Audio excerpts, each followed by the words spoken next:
All right, what about Commanders?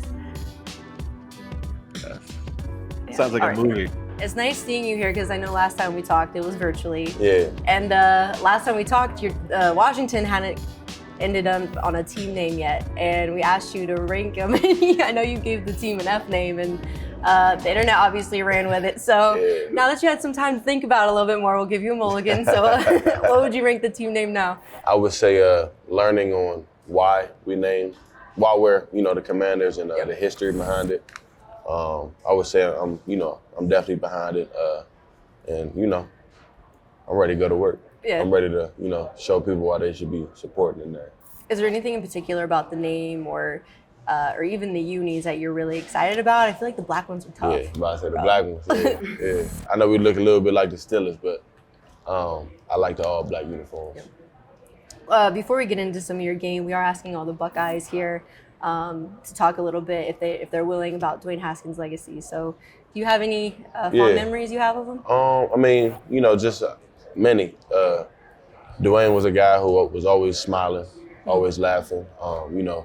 I would say one thing he taught me was how to be a true friend.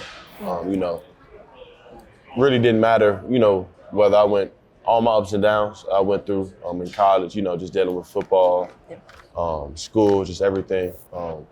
He never treated me any different. I would go in and jump off sides or have a bad game, and he'd still be there for me the next day. He taught me just how to be a true friend through uphill battles and a good time.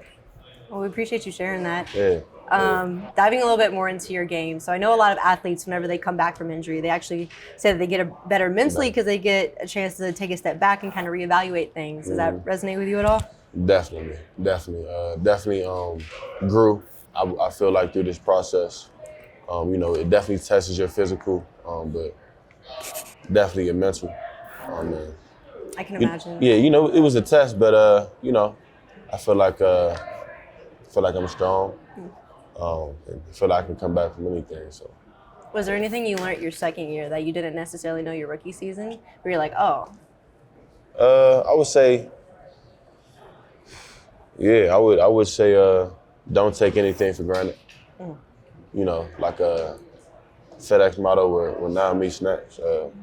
Stay in the present, and just do everything I need to do right now, and the future will plan itself out off that. What does your this offseason and this upcoming season look like for you? Do you think you're going to be ready week 1? Yeah, I believe so.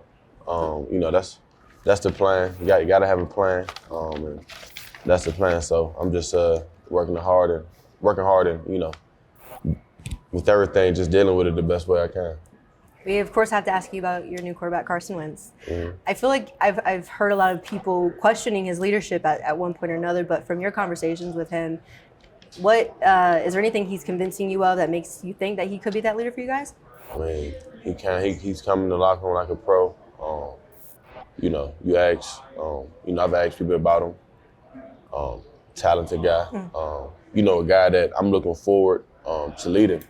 Our offense in the locker room. A guy who's been in the league way longer than I have. A guy I can get things from, little tips and nuggets. Just to add to my game and help me throughout my career. So I'm definitely excited. Yeah. So a few more questions for you. Elon Musk just bought Twitter for $44 billion. $44 billion. $44 billion. So if there's one thing you could ask him to change about Twitter, what would it be? I don't know. I say every Thursday, switch up the color scheme or something. Ooh. That'd be hot. That's tough. Yeah, Okay. That'd be hot. All right. Hey, sports fans, if you want to watch more sports seriously, be sure to check out these clips right here. And make sure you're subscribed to the channel to see all the great content from us here at USA Today Sports.